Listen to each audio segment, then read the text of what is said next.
Bien, muchachos, el tema de hoy día es justamente, ¿no?, el periodo pre-Inca. Y dentro del periodo pre-Inca, ¿no?, tenemos el primer horizonte y el primer intermedio. Así es. Bien, algo importante que me tienen que dominar sí o sí, vamos a tratar de hacerlo lo más simple para que entiendan, pero si hay preguntas, dudas, háganlo. Es en cuanto a la periodificación. La periodificación de las altas culturas prehispánicas peruanas, ¿no? Es decir, las altas culturas antes de la invasión española. Y aquí hay dos periodificaciones que más se trabajan. Hay muchas periodificaciones, pero dos son las que más se conocen y las que más se trabajan. Me estoy refiriendo primero a la periodificación de John Rowe, ¿no? Se escribe Rowe, John Rowe, John Rowe. Bien, él va a realizar una periodificación del Perú o de las altas culturas prehispánicas, teniendo en cuenta, ¿no?, el estilo alfarero, es decir, teniendo en cuenta la difusión de la cerámica. Y el señor John Rowe divide a las altas culturas en horizontes e intermedios. En horizontes e intermedios. Ahora, John Rowe, ¿a qué llamó horizontes culturales? A aquellas culturas que lograron un gran dominio territorial. Ojo, en ambos casos, escuche bien, tanto en horizontes como en intermedios, las culturas son bastante desarrolladas. Por eso les dije, ¿ven? Estamos hablando de una periodificación de las altas culturas. Y John Rowe, ¿no?, realiza la periodificación de las altas culturas, ¿ven?, basándose en los estilos alfareros, en los estilos de la cerámica, en la difusión de la cerámica. Y divide a las altas culturas, es decir, a las culturas desarrolladas, ¿no?, las divide en, ¿no?, horizontes e intermedios.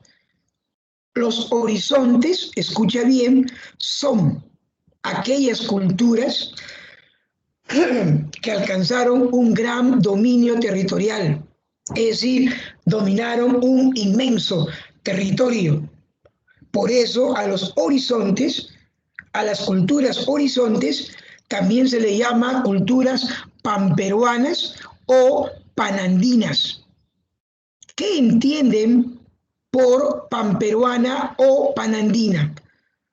El prefijo pan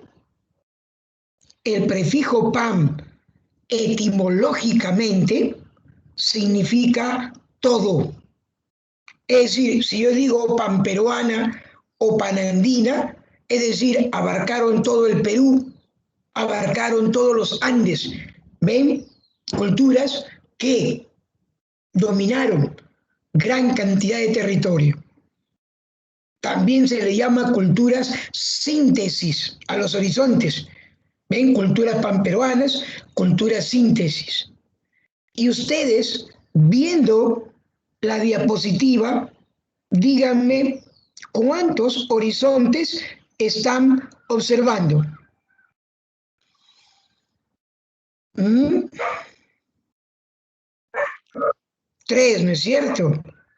Es correcto, 3. El primer horizonte, o llamado también horizonte temprano.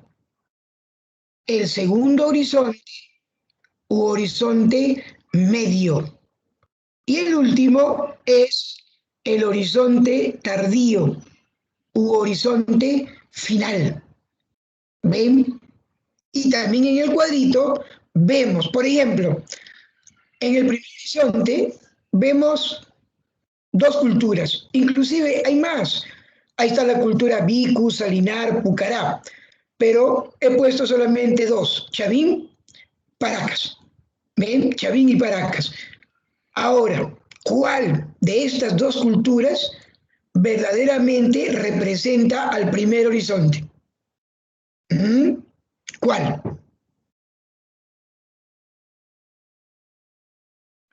¿Qué cultura, por ejemplo, reúne el principal requisito que hemos dicho de los horizontes? Es decir, que abarcó un inmenso territorio. ¿Mm? ¿Qué cultura, muchachos? Claro, es correcto. La cultura chavín. ¿Ven? Entonces, el primer horizonte, chavín. Y el segundo horizonte, u horizonte medio, ¿qué cultura la representará? ¿Mm? ¿Qué cultura?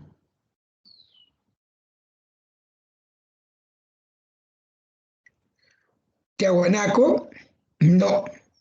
Hace muchos años atrás era considerada Tiahuanaco, sí, pero con los hallazgos, nuevos descubrimientos en Guari, ahora el segundo horizonte, ¿no? Se le considera a Guari. Guari entonces también es una cultura panperuana, panandina. Guari también es una síntesis. Y además a Guari, Lumbreras, Lumbreras lo llama, ¿no? El primer imperio panperuano o panandino. ¿Ven? A Chavín no se le considera imperio. A Guari ya. Por eso dice que Guari, el primer imperio panandino o panperuano. Y el tercer horizonte, u horizonte tardío, ahí sí no hay duda. ¿Quién lo representa? Al tercer horizonte u horizonte tardío u horizonte final. Los incas en su etapa imperial. ¿Ven? Es un horizonte, muchachos. Eso lo deben tener sí o sí. ¿Ven? Sí o sí. Lo deben saber. Ahora, los intermedios, escucha bien, son culturas bastante desarrolladas. Sí, al igual que los horizontes, los intermedios también son culturas bastante desarrolladas, pero, siempre hay un pero, ¿no? Pero no abarcaron gran cantidad de territorio. ¿Ven? Solamente una región. Por eso es que un intermedio vamos a encontrar varias culturas. No es que no hay un estado expansivo, cada cultura con sus propias características. ¿Eh? En un horizonte, una sola cultura, ¿no? Domina todo, invade todo. En cambio, en un intermedio, cada cultura tiene sus propias características. No hay una cultura que digamos sumamente expansiva. ¿Ven? Eso es un intermedio. Entonces, John Rowe divide a las altas culturas prehispánicas, ¿ven? En horizontes e intermedios. A la caída, escuche bien, a la caída o a la desintegración de un horizonte se origina un intermedio, donde vamos a encontrar, ¿ven? Varias culturas. Ahí está Mochica en La Libertad, Nazca en Ica, Huarpa en Ayacucho, Lima, acá en Lima, y la cultura Recuay en Ancash. Son parte del intermedio temprano. ¿Ven? Ahora, tenemos también ahora, ¿ven? Miren, está el intermedio temprano y de repente, dentro del intermedio, surge un estado o una etnia que empieza ¿qué? Empieza a unificar, a unir, ¿ven? A absorber y se forma un nuevo horizonte.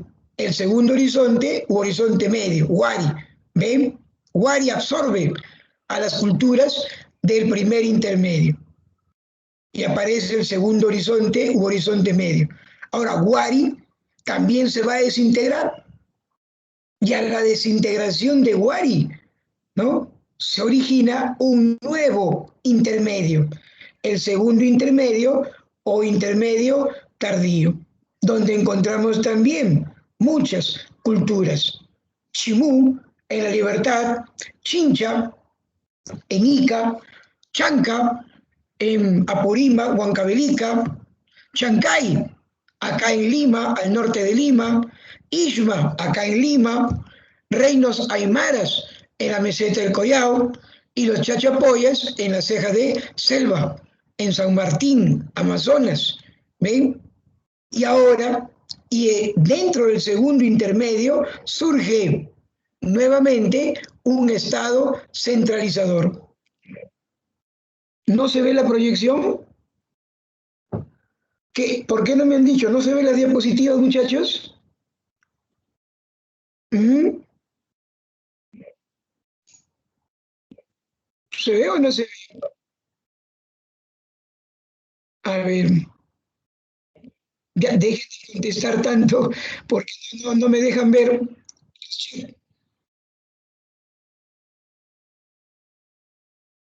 Sí, se está viendo. ¿Tiene problema entonces con tu máquina? ¿Mm? Todos me están contestando que sí se ve. A ver, revisa bien tu máquina o es la conexión de repente. ¿Ven? Sí, sí se ve. Sí. Bien. Sigamos. Entonces, hasta ahí, ¿ven? Ahí está, la periodificación. Ahora, ¿mm?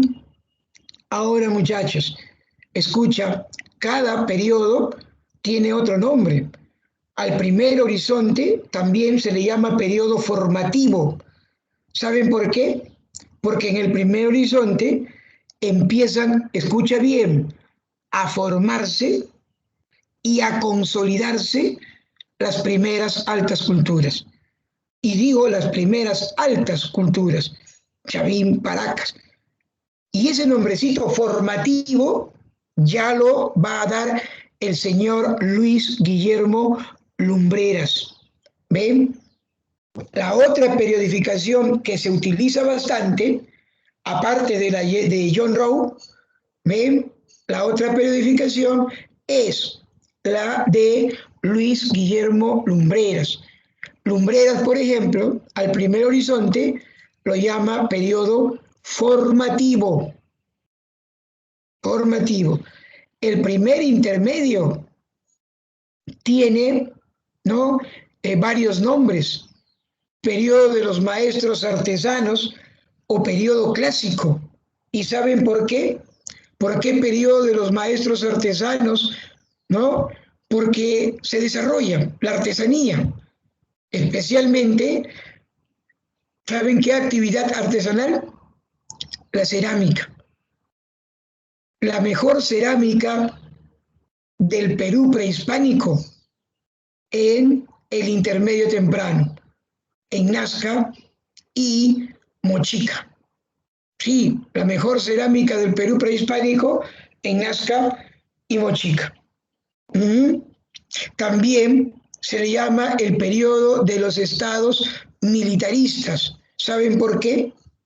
Porque a partir del intermedio temprano, escucha bien, a partir del intermedio temprano, quienes tienen el control ¿no? Quienes tienen el control de las sociedades, van a ser los militares. Antes lo tenían los sacerdotes, ahora los sacerdotes fueron desplazados y ¿quiénes toman el control? Los militares. Es a partir ¿no? del intermedio temprano. De ahí el nombrecito Estado militarista. Ahora, ¿saben cómo llama lumbreras? Lumbreras al primer intermedio periodo de los desarrollos regionales. Periodo de los desarrollos regionales. Ahí está. ¿Ven? El segundo horizonte también se le llama periodo fusional, porque Wari fusiona todo. ¿Ven? Wari fusiona todo. Y Lumbreras, dentro de su periodificación, Lumbreras a la cultura Wari lo va a llamar el imperio Wari, ¿no? El imperio Wari. Así es. Al segundo intermedio se le llama... No, tienen que dominar ambos, ¿eh? Ambos, Farid. Sí, ¿no? Farid pregunta si para la San Marcos, ¿con qué nombre nos llamamos? Ambos. Por eso que hemos puesto ahí, ambos. Sí, San Marcos te puede preguntar según la periodificación de John Rowe o según la periodificación de Lumbreras. Así es. Bueno, yo no le estoy pidiendo que se aprendan todas las periodificaciones, sino dos. La del señor John Rowe y la del señor Luis Guillermo Lumbreras. ¿Ven? Si ustedes practican, practican, se les va a hacer fácil. Van a ver. Ahora, Lumbreras, al segundo intermedio también se le llama periodo de los maestros constructores de ciudades. Eso es herencia de Wari, porque quien va a llevar a cabo una revolución urbana es Wari. Va a crear cualquier cantidad de ciudades y las culturas del intermedio temprano lo van a emular, van a continuar, ¿no? Con la construcción de ciudades. Por eso es que al intermedio tardío o segundo intermedio se le llama el periodo de los maestros constructores de ciudades. Así es. O desarrollos regionales. Y bueno, en este segundo intermedio surge un estado que quiere fusionar y aparece, ¿no?, el tercer horizonte. ¿Ven? ¿Qué cultura es la que sintetiza todas las culturas anteriores a ellas y forma u origina, ¿no?, el tercer horizonte? La cultura inca, pues. Bien, esto sí, es un cuadrito nada más. Esto tienen que saberlo sí o sí. En mi opinión, no es tan importante como lo que vamos a ver ahorita, ¿no? ¿Qué características tiene la cultura chavín, la cultura nazca, paraca, mochica, etcétera, etcétera? ¿Ven? Así es bastante importante. Bien, seguimos.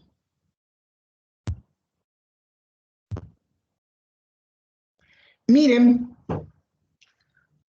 habíamos dicho que al horizonte temprano también se le llamaba formativo, ¿no? El nombrecito formativo lo da Lumbreras, ¿ven?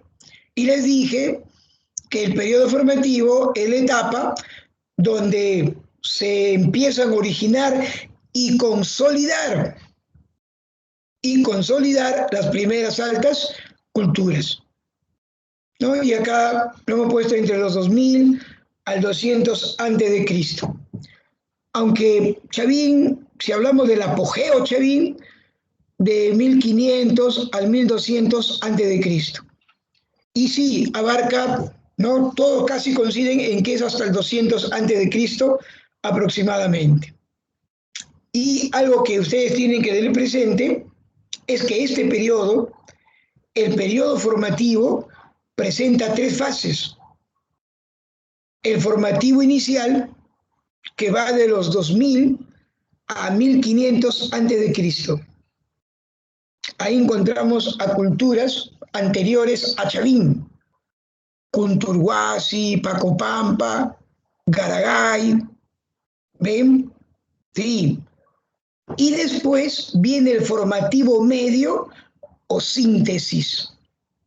¿Y qué cultura creen, no, que representa al formativo medio o síntesis? A ver, ¿qué cultura? Vamos, ustedes pueden.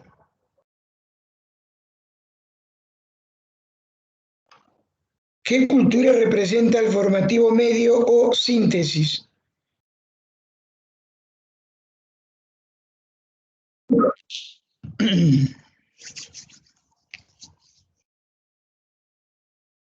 A ver, Wari, el formativo medio. Cuidado, muchachos, no estoy hablando del horizonte medio. Mochica tampoco. ¿Qué hemos dicho? Ya Connie sí ha dado la respuesta correcta y por ahí. ¿Ven? ¿Qué hemos dicho? Pues tienen que estar atentos.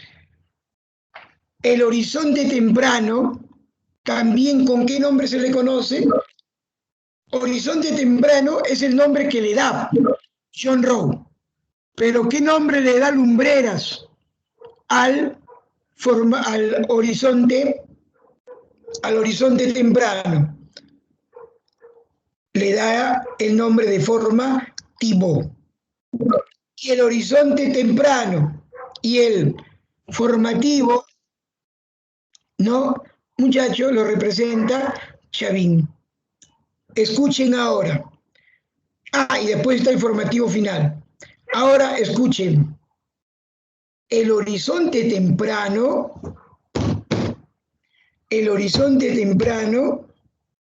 incluye a qué formativos. El horizonte temprano. Sabiendo que el horizonte temprano lo forman Chavín y Paracas. Y aparte, Vicus, Salinar, ¿no? Entonces, el horizonte temprano incluye a qué formativos. El horizonte temprano incluye el formativo inicial. Ven que no me están escuchando, no están atentos. Que dije que a Chavín también se le, disculpen, al formativo medio también se le conoce como formativo medio o síntesis. ¿Ven? El formativo medio síntesis Chavín y el formativo final Paracas. Quiere decir que el horizonte temprano solamente incluye al formativo medio, que es Chavín, y al formativo final, que es Paracas. ¿Ven? El formativo inicial, ¿no? John Rowe lo llama solamente periodo inicial, nada más. Así es. Muy bien. Muchachos, entonces, el formativo, tres fases, inicial, medio y final. El formativo medio es Chavín, el formativo final, Paracas, ¿no? Paracas, Salinar, Pucará. Así es. ¿Ven? Entonces, el formativo medio y final pertenecen al horizonte temprano. Muy bien. Ahora, ¿qué características presenta el periodo formativo? Acá ya estado teocrático, por eso dice en las características, dice aparece y o se consolidan. El estado teocrático, en todo caso, en el formativo, se consolida. especialmente a partir de Chavín. ¿Ven? El Estado teocrático se consolida porque se empieza a originarse en el arcaico superior. Empieza a originarse en el arcaico superior el Estado teocrático. ¿Ven? Pero se consolida en Chavín. También en el formativo, especialmente en el formativo medio, se difunde el maíz, aparece el telar, la máquina, ¿no? El desarrollo de sistemas hidráulicos, correcto, tenemos el canal de Cumbemayo. En cerámica tenemos que fue, ¿no?, una cerámica, bueno, las características mayormente lo tiene que dar Chavín, ¿no es cierto? Formativo, pues, pero una característica de formativo es que empieza a desarrollarse la cerámica. ¿Ven? También la orfebrería, ahí está el oro de Cunturhuasi. El oro de Cunturhuasi, el collar o los tesoros de Chongoyape. Y también se consolida el ayu, que lo vamos a estudiar mayormente en los incas. Muy bien, eso es en cuanto al formativo.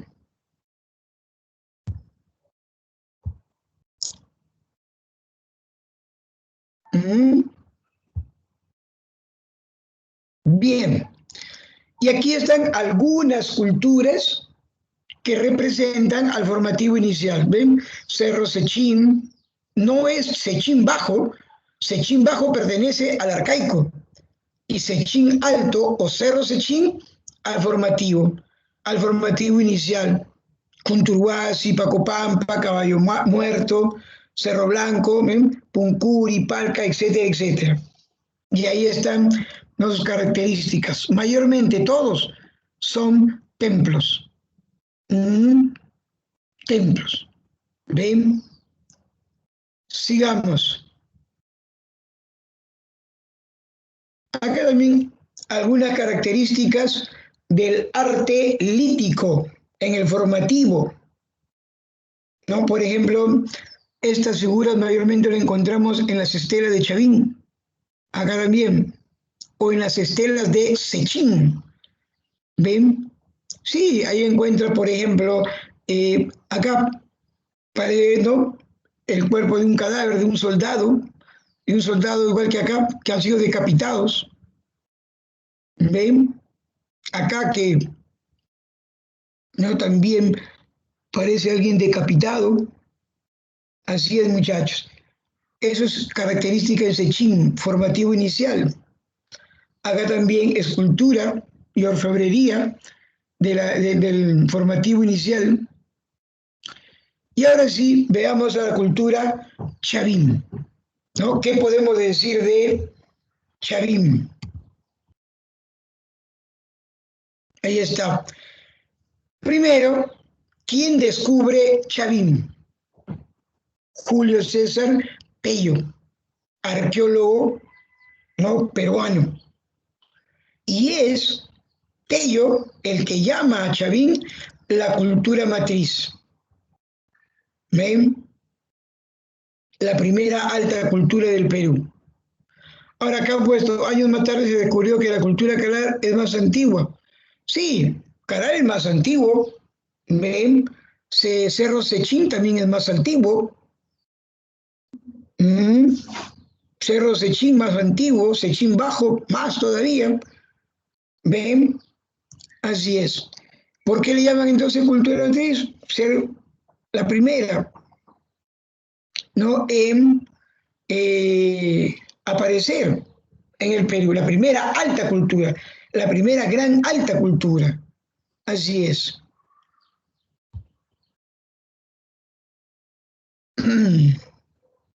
A ver, ¿dónde se ubicó Chavín? Aquí está, departamento de Ancash, provincia de Huari, entre los ríos Mosna y Huachesca. allá en el callejón de Conchucos. Chavín no estuvo en el callejón de Guaylas, su centro fue el callejón de Conchucos. En lo político era una teocracia. ¿Qué significa teocracia? Teo, ¿qué significa? ¿No? Dios. Teo significa Dios. Kratos, gobierno, gobierno de Dios. Así es. Es un sistema teocrático. Lógicamente gobernaban los sacerdotes. Y es cierto también, ¿no? ¿Qué le puede decir? Que los sacerdotes, al ser especialistas, ¿no? Se especializaban en dos actividades importantes. La astronomía, ¿ven? Para saber sobre los astros, el clima, era la astronomía. Y en lo hidráulico, es decir, en las técnicas hidráulicas, ¿no? Justamente destaca la actividad agrícola. La actividad hidráulica o la ingeniería hidráulica servía, o este conocimiento servía para que los, ¿qué les digo?, los sacerdotes, la clase dirigente, sepa qué hacer. ¿Ven? Ellos dominaban, ¿no?, el conocimiento de los astros y llegaban a saber de qué manera los astros influían, ¿ven?, sobre la tierra. Así es. Entonces eran sacerdotes, ¿no? Sacerdotes que gobernaban, los reyes sacerdotes. Así es. Y eran especialistas, vuelvo a repetir, en astronomía y en hidráulica. En cuanto a su religión, politeísta y panteísta, ya les expliqué lo que era, ¿no?, panteísta y politeísta. Su dios principal fue el jaguar, el felino, pero también tenían una trilogía de dioses, ¿no? El felino, el jaguar y no. Pero acá no es correcta esta trilogía. Seguro he estado durmiendo cuando lo hice, pero si me equivoco lo corrijo, no hay problema. No le voy a dejar ahí con la mentira. Uy, pero que irán a decir de mí los alumnos si me he confundido. Ya me he confundido, ¿quién no se confunde? La cosa es decir la verdad.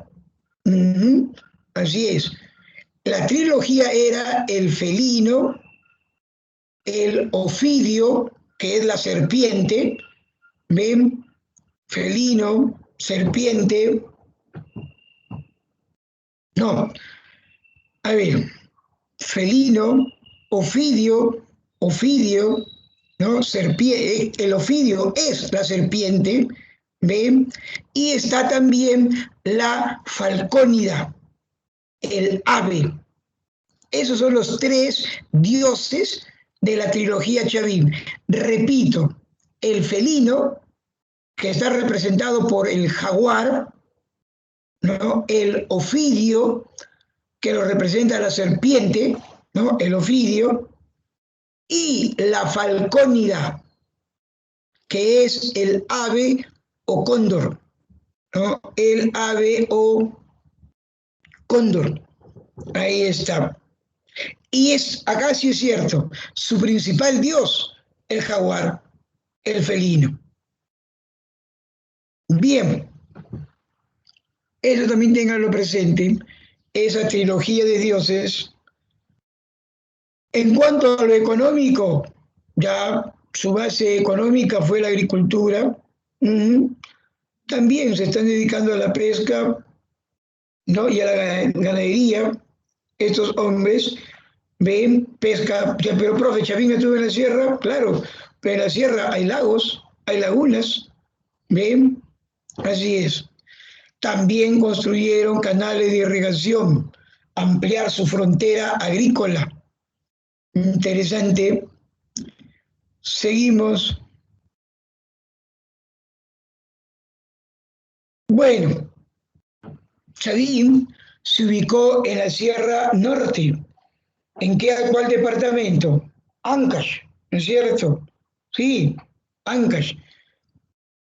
En, ¿qué les digo? En las orillas o en la confluencia de dos ríos, el Mosna y el Huachesca. Mosna y Huachesca en las cercanías del callejón de Conchucos. Así es.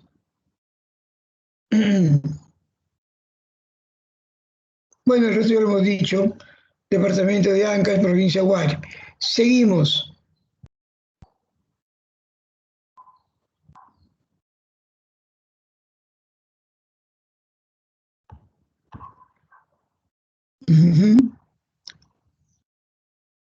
Acá está. Su expansión cultural, la expansión de Chavín. Miren, por el norte han puesto acá, ¿no? Bueno, Lambayeque, ¿no? Llegó hasta Lambayeque, pero en realidad su influencia, muchachos, llegó hasta el actual Ecuador. Y, ¿ven? Y por el sur hasta Ica. Y también se dice que no, no fue solamente hasta Ica. ¿Ven? La influencia de Chavín se dice que llegó hasta Bolivia y Chile. ¿Ven? Sí, Bolivia y Chile. Pero lo oficial es que en la costa, Lambayeque por el norte, Ica por el sur. Y en la sierra, Cajamarca por el norte, Ayacucho por el sur. Pero ya vale la aclaración. Sigamos. No, si hay dudas, si hay preguntas, hágalo. ¿Mm?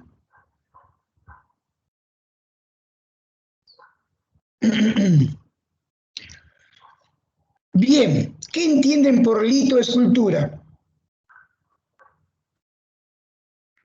¿Eh? ¿Qué entienden por litoescultura, muchachos?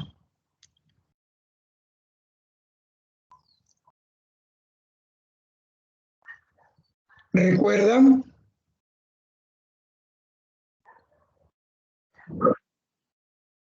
Por acá ya tenemos una respuesta que es correcta. Es correcta, Lourdes, es correcto. También Lucía, sí, correcto. Ven, Catherine. Es la litoescultura, la escultura en piedra.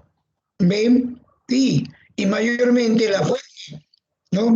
Antropomorfa, zoomorfa y fitomorfa. Es decir, forma de hombre, animal o plantas. Su principal representación, aunque aquí hay debate, ¿no?, entre dos, pero la gran mayoría nos dice que la principal representación de la litoescultura Chavín es el anzón monolítico. ¿Ven? Ahí está. Es el anzón monolítico, que también se le conoce como el dios riente o el dios furioso, porque si ustedes lo ven, está enseñando sus colmillos en una actitud, ¿no?, de sonreír o para algunos de estar molesto. Pues el dios, ¿no? El dios furioso o el dios riente. Sí, aparte, muchachos, del lanzón monolítico, que es una tremenda piedra, ¿saben dónde se encuentra? En un museo, dicen. Aunque no lo crean, esta piedra no está en ningún museo, no, en ningún museo, muchachos. Esta piedra, no, está en el templo de Chavín. Es una inmensa piedra, que se encuentra en pasajes subterráneos. Claro, en Chavín de Guate. Ahí está. Tiene más de 4 metros con 53 centímetros. Entonces, interesante. Después tenemos la estela Raimondi. Estaba en el Museo de Pueblo Libre. No sé dónde estará ahora. Pero la estela Raimondi sí visitaba museos. ¿Ven? Así es. Eh, Aparte, la estela de Llauya, que ha sido motivo de examen, ¿no? Representa a un ser ictiomorfo. ¿Qué significa ictiomorfo? ¿Mm?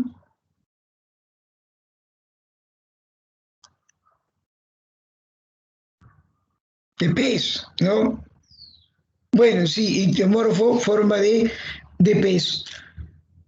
También está la estela del cóndor, las estelas de Sechín, el obelisco Tello, las cabezas clavas, que originalmente estaban en el templo de Chavín.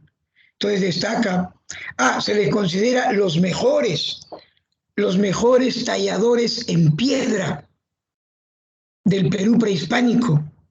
Sí, los mejores talladores en piedra del Perú prehispánico. Así es, ¿no? Entonces, en Chavín están los mejores escultores en piedra. Así es. Bien, eso es en cuanto a escultura. Por acá creo que hay otras.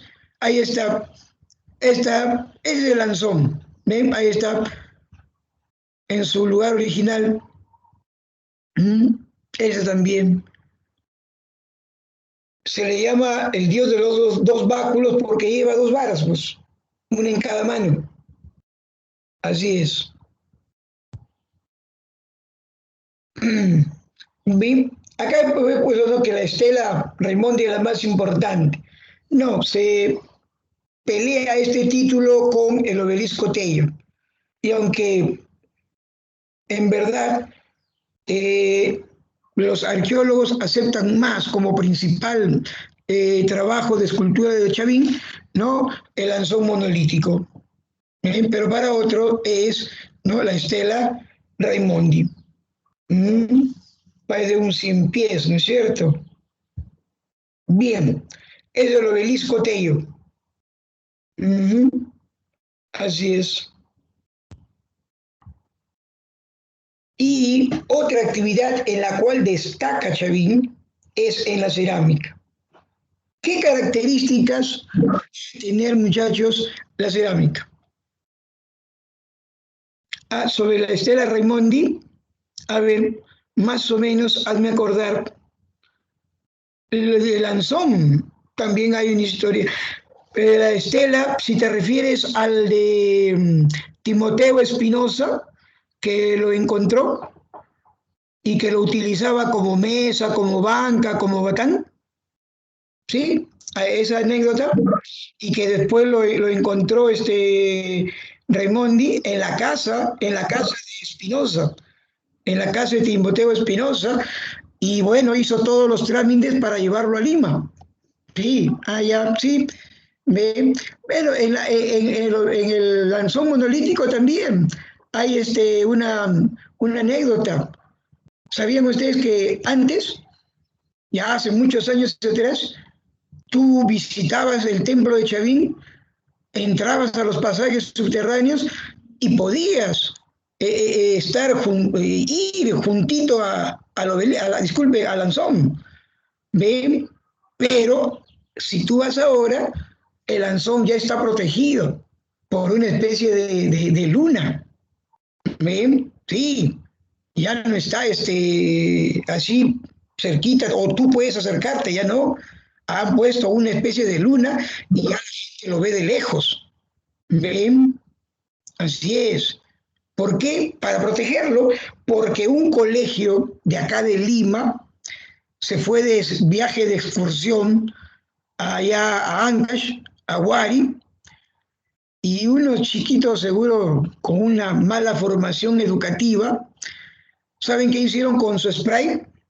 Eso que se pinta las paredes. Ya, con eso pintaron el Anson. Pusieron ahí, ¡viva el colegio tal! ¿Ven? Y esas piedras son piedras pues, que tienen miles de años de antigüedad. Si tú le pones o lo cubres con un químico o con una pintura que es un elemento químico, lo estás malogrando. Y ahora para poder despintar, también tienes que emplear no, otro elemento químico. ¿Ven? Por eso, para protegerlo, sí, los peruanos somos, claro que está penado, ahora con mayor razón, posiblemente antes no tanto, pero ahora sí, está penado. ¿Ven? No, y no solamente ahí, en los muros de Chancham, las líneas de las pampas de Nazca, también. ¿Ven? Sí, sí, imagínense, vamos a tener que escoger entre dos posiciones extremas para el nuevo presidente. No, los peruanos son así. Pirola dijo una frase bien cierta, no recuerdo la palabrita, ¿no? El Perú, país de gente impredecible, algo así. Y tuvo razón, ¿no? La verdad que no entendemos al Perú, ¿ven? Ahora vamos a tener que escoger entre dos extremos, también Machu Picchu, también. Y no solo Machu Picchu, en el mismo Cusco, unos chilenos pintaron también una pared incaica, lo pintaron con grafitis, también, sí, sí. Y eso es parte o culpa, ¿no? En parte de la mala educación en valores. ¿Ven? No, no, no practicamos valores. Es el problema. También la línea de Nazca, sí, sí, sí, sí. Bueno, estamos en el Perú, muchachos. Bien, en cuanto a cerámica, ven, si ustedes se dan cuenta, una cerámica fina, ven, sus líneas son bastante finas, no utilizaron molde, es a mano nada más, todo es a mano, ven, sí, utilizaron, conocieron, escucha, conocieron muchos colores, sí, pero si ustedes se dan cuenta, en cada trabajo de cerámica, ¿cuántos colores utilizaron? Uno, un solo color, el negro o el gris o el rojo, ¿ven? Es un monócroma, un solo color. Conocieron varios colores, pero en cada trabajo uno solo. ¿Ven? ¿Y por qué dice incisiones? Las incisiones, muchachos, son los cortes. ¿Ven? Con un punzón o con un cuchillo empezaban a hacer cortes y a darle determinada forma. ¿Ven? Lo que más predominó en cuanto a estas formas o a estos dibujos o adornos que lo hacían en relieve, ¿no? El felino, predominó el felino, siempre, ¿no? Ahí estaba la representación del felino. Ahora, otra cosita, la base, si ustedes se dan cuenta, la base es plana, ¿ven? Base plana. Eh, sí, en cuanto a una cerámica como la cabeza, no, no te podría decir. Su valor material, no lo sé, pero su valor histórico es inconmensurable, de cualquier resto histórico. ¿Mm? ¿Cómo aprendieron?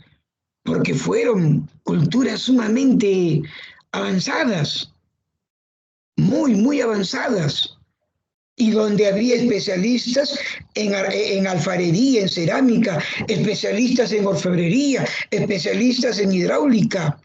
¿Ven? Sí, pero darte un valor de una cerámica o de una cabeza clava, como tú dices, no, no te podría decir, porque eso no se vende. Todo esto es patrimonio cultural de una nación o también de la humanidad. Y eso no tiene precio, no se puede vender. En el mercado negro, bueno, ahí se vende, pero uno no puede saber en cuánto se va a vender, ¿no es cierto? ¿Ven? Ya, lo que le señalaba acá era esta asa. Este es el asa estribo.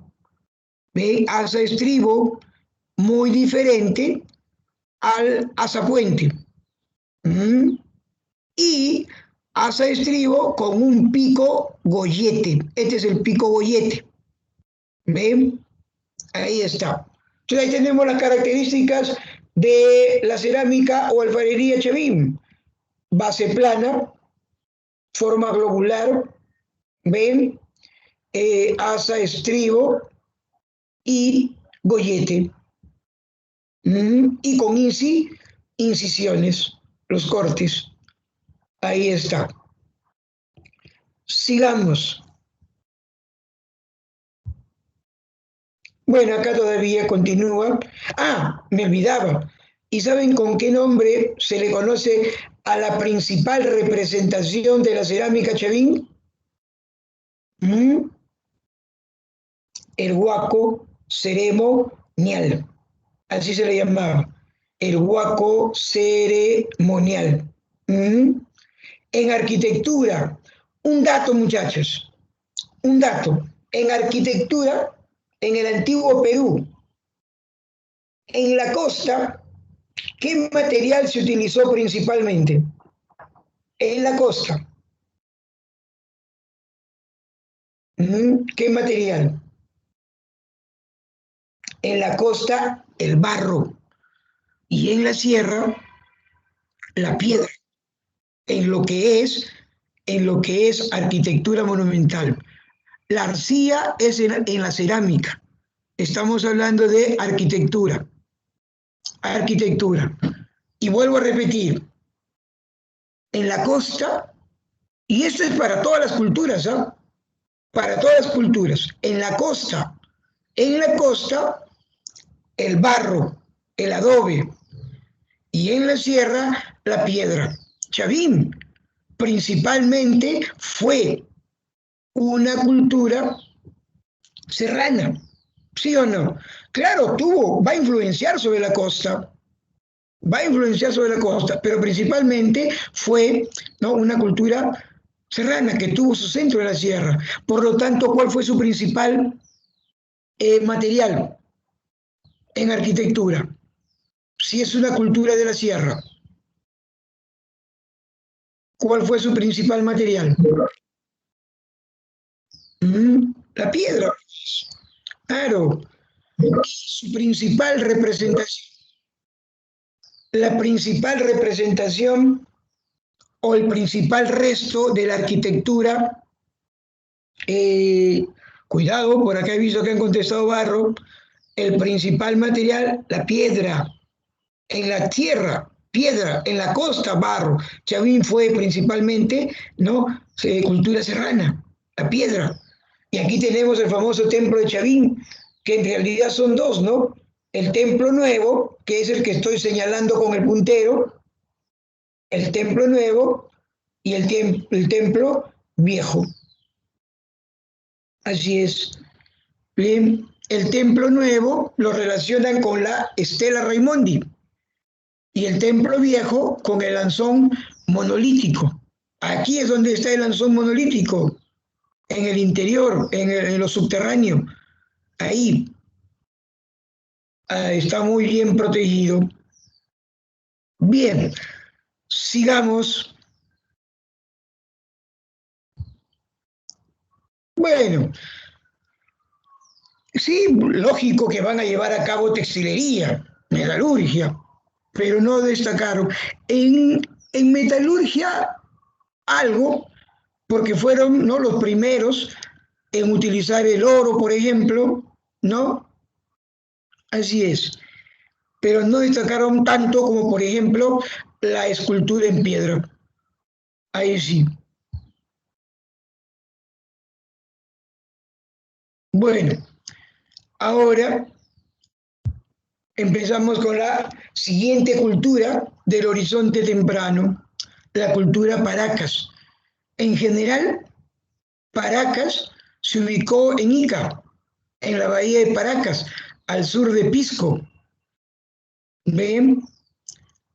Todavía, como pertenece al horizonte, políticamente todavía es un gobierno teocrático, aunque en Paracas Necrópolis o a finales de Paracas ya empieza a surgir la casta guerrera. A finales de Paracas ya los militares empezaron a tener gran poder político, ¿ven? Pero en general su sistema político, su forma de gobierno va a seguir siendo la democracia, ¿ven? Y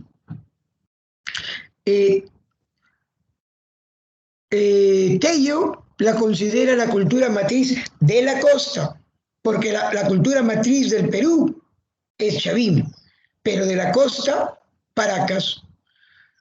Al igual que casi todas las culturas, principal actividad económica, la agricultura. ¿Ve? La agricultura. Y fue descubierta por Tello, pues. Es correcto.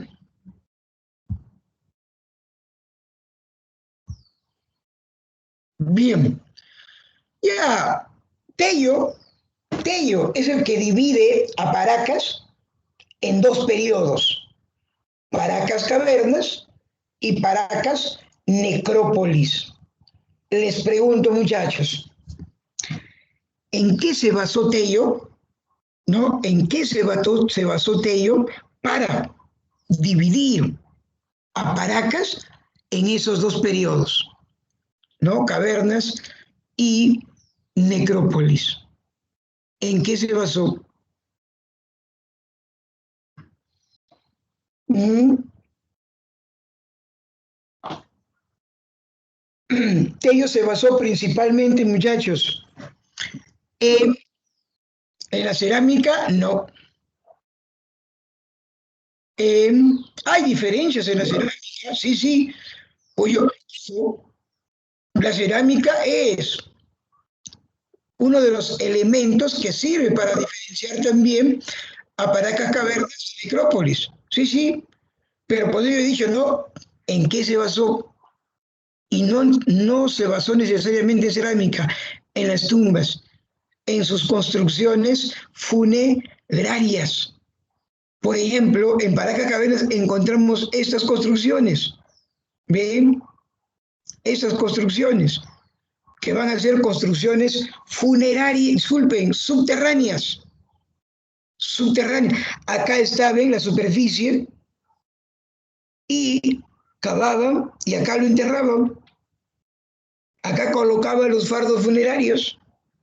¿Ven? Tenía una profundidad entre 6, ¿no?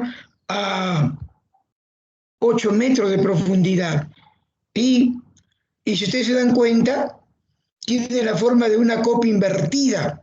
Bueno, la de una caverna también, pero algunos dicen que también tiene la forma de útero. ¿Ven?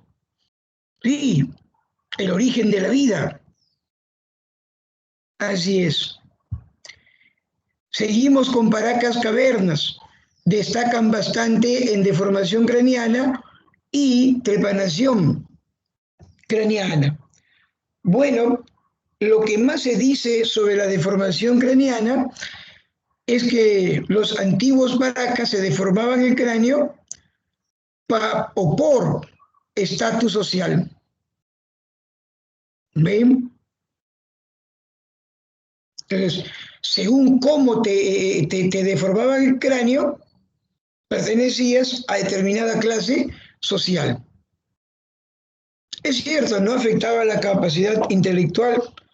¿Ven? La deformación de cráneo, ¿no? Se adaptaba. Y después tenemos la trepanación craneana, ¿no? Cortes en el cráneo. A ver, Stephanie, a ver, primero, ya, eso ya lo hemos contestado, ¿no? ¿Por qué o en qué se basó Tello para venir a Paracas? En sus construcciones funerarias. Chavín no fue imperio, no fue imperio, o en todo caso no se le considera imperio, ¿ven? Porque cuando uno habla de imperio, ¿no? Habla de un dominio total, de un dominio general, un dominio político, económico, social, militar, ¿ven? Es decir, el dominio de una sociedad sobre otras sociedades, si es un dominio absoluto ¿cómo se dice?, e inmenso, estamos hablando de un imperio. Ah, profe, ¿y por qué Chavín entonces no fue un imperio? Porque Chavín no dominó en forma absoluta. El dominio de Chavín básicamente va a ser un dominio ideológico, basado en el conocimiento de astronomía, de hidráulica. ¿Ven? Ellos eran especialistas, los sacerdotes, los gobernantes de Chavín, eran especialistas en astronomía, hidráulica, y ellos sabían de qué manera los astros influenciaban sobre la Tierra. Llegaba, por ejemplo, o va a haber un momento en que el Sol va a quemar fuerte, va a brillar más. Los sacerdotes especialistas, ¿qué van a decir? Allá está empezando ¿ven? Un nuevo momento climático. ¿Ven? Si el sol brilla más, el sol quema más, posiblemente esté llegando verano. Y si llega verano, las lluvias van a abundar en la sierra, los ríos aumentan su caudal y ahí los sacerdotes empezaban a construir acueductos, ven, hidráulica, acueductos, reservorios, canales. Con ese conocimiento dominaban a los pueblos. Decían que los dioses hablaban con ellos, con los sacerdotes. Así es. Por eso no fue imperio, por su dominio, porque su dominio no fue total. Ahora, hubo rivalidad entre culturas. Miren, siempre hay rivalidad, pero esa rivalidad y el respeto o el temor al vecino hacían que no se trate de no ir a la guerra. Ellos también sabían que la guerra llevaba destrucción, muerte. ¿Ven? Ahora, aquí en Chavín no podemos decir que hubo rivalidad, porque Chavín dominó todo y todos estaban unidos por el culto a un mismo Dios, el Dios jaguar. ¿Ven? Estamos hablando de Chavín. ¿Ven? El felino. Todo el mundo unido a ese culto. Y por eso no necesitaban pelear. Cuando ya surgen los estados militaristas, Nazca, Mochica, ahí la guerra va a ser un deporte, pero también hubo momentos de paz donde entre ellos intercambiaban productos, ¿ven? Había comercio, pero también llegaban momentos en que peleaban entre sí. ¿Ven? Eso se da en cualquier sociedad. Claro, Chavín va a influenciar bastante sobre Paracas. No es que convivieron en un mismo momento en el horizonte temprano, pero como Chavín fue un imperio, disculpe, no fue un imperio, fue una síntesis, como fue una cultura panperuana, va a influenciar sobre una cultura regional. ¿Ven? No sé si me debo entender. Claro que hubo intercambio, necesariamente tiene que haber habido intercambio, y en ese intercambio es que se da la influencia de Chavín, porque era una cultura que se había desarrollado o en todo caso tenía mayor cantidad de influencia sobre esos territorios. No vayan a pensar que cuando se encuentran dos culturas en esta época se encontraban solamente para pelear. No, no, no, no. Es una gran equivocación. Eran civilizaciones. ¿Ven? Eran culturas tremendamente desarrolladas, muchachos. Así es. No es que nosotros pensamos, las culturas, de la época preinca, culturas sumamente primitivas. No, no, no. Por eso son altas culturas, son civilizaciones. En algunos casos tuvieron mejor desarrollo o mejor gobierno que el que ahora tenemos. Sí, los incas nunca, o se dice que los incas no tuvieron el problema de hambre, no tuvieron el problema de desempleo. En ese sentido fueron superiores a nosotros. Lograron dominar o resolver el problema del hambre, el problema de la falta de trabajo. ¿Ven? Sí, eso lo haremos en su debido momento. ¿Ven? Pero ven, tenemos que avanzar. Sigamos. Ahora viene Paracas Necrópolis, lo descubre Tello junto con Torillo Mejía Césped. Ojo, ¿verdad? Me olvidaba, en Paracas Cavernas, pero acá no está, allá, la cerámica, muchachos, fue polícroma, como lo ven acá. Y utilizaron, esto es importante, utilizaron la técnica de la postcocción. ¿Ven? De la postcocción. Después, cocción, fuego. Después del fuego, pintar. Después del fuego, pintar. Es decir, terminaban su trabajo de cerámica y primero lo llevaban al fuego, a los hornos. ¿Ven? Lo sometían al calor, sacaban la cerámica y ahí recién pintaban. ¿Ven? Después del fuego, después del horno, pintar. A esa técnica de la postcocción que utilizó Paracas Cavernas se le conoce como, también se le conoce con el nombre de la pintura fugitiva, porque mediante esas técnicas de la postcocción los colores fácilmente se iban perdiendo. Sí. Entonces, ahí está, ¿no?, algunas características importantes de la cerámica. Después, ya hemos visto esto.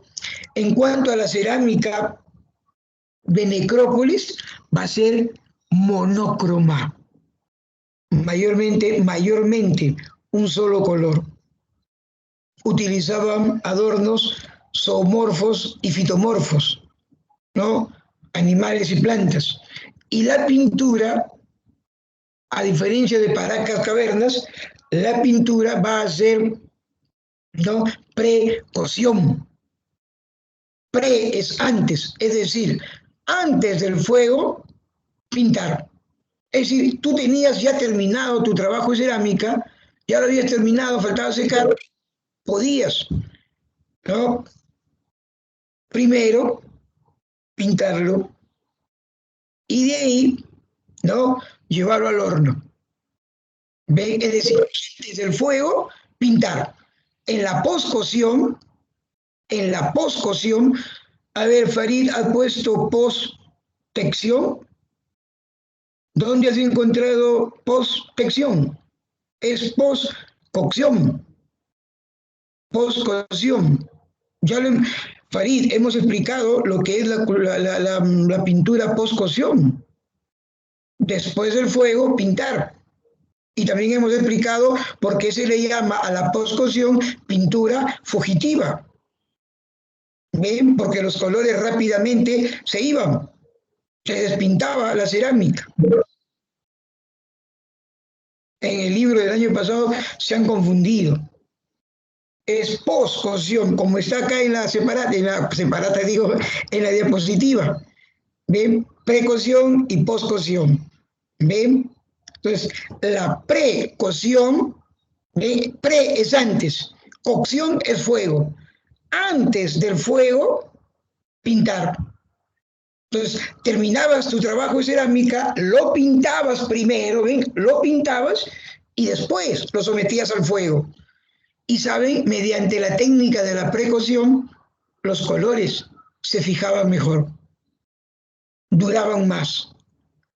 ¿Ven? Eso es la precocción.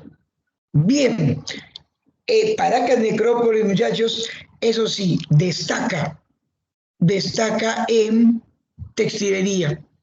La mejor textilería del Perú prehispánico, ¿no? Paracas, Paracas Necrópolis. ¿Ven?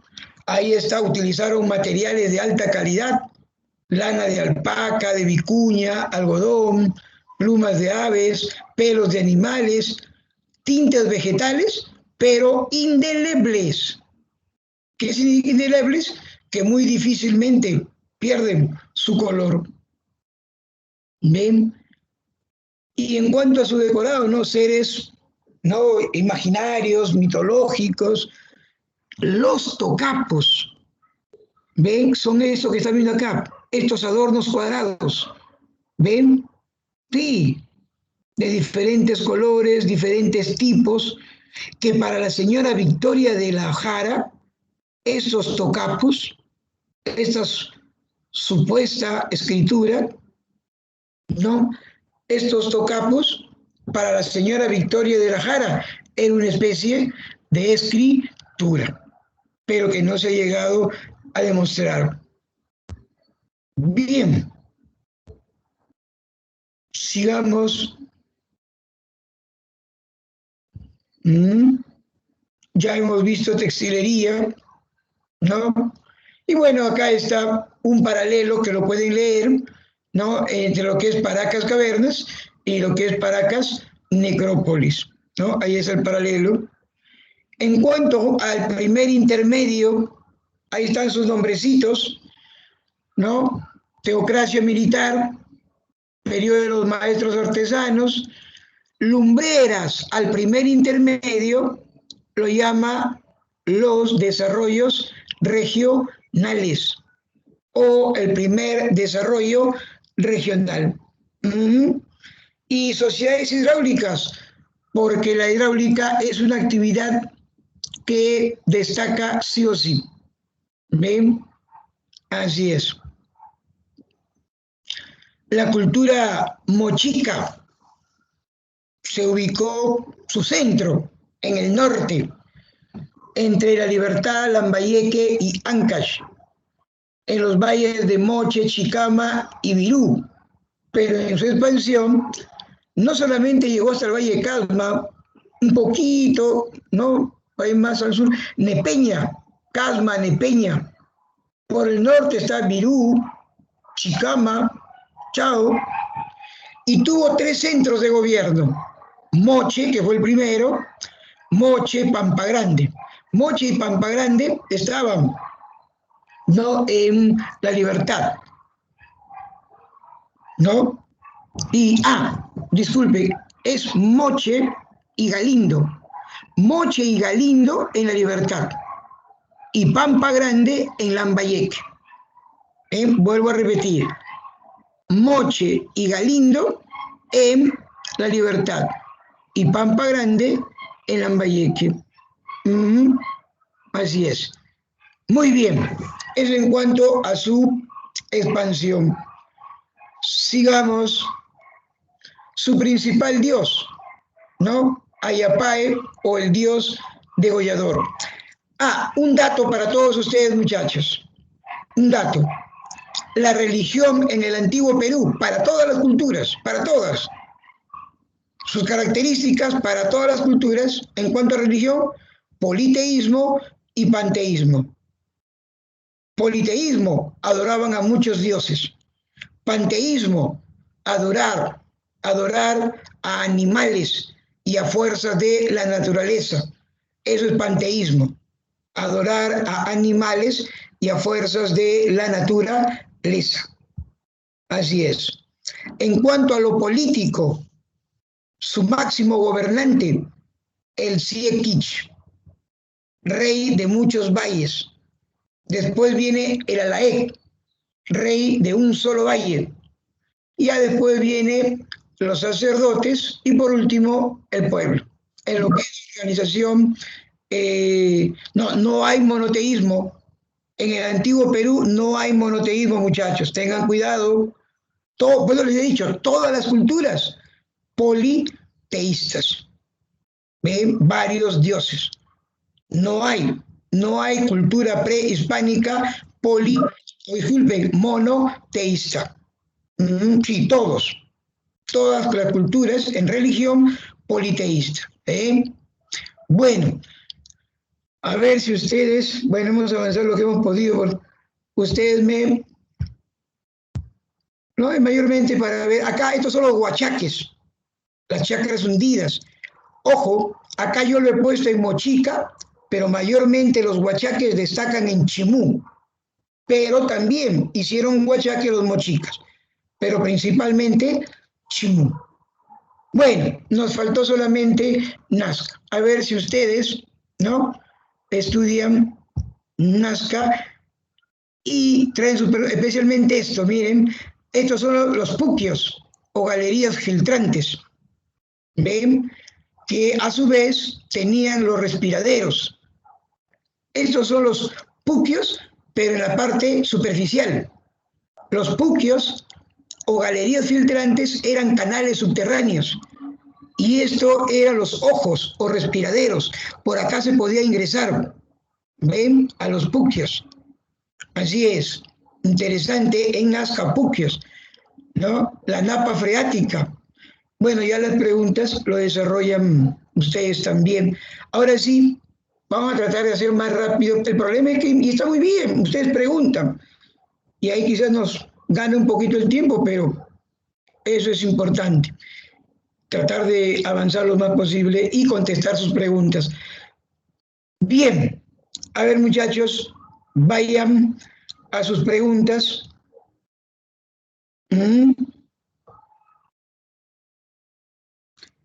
¿Ya están desarrollando? ¿Están ahí las preguntas?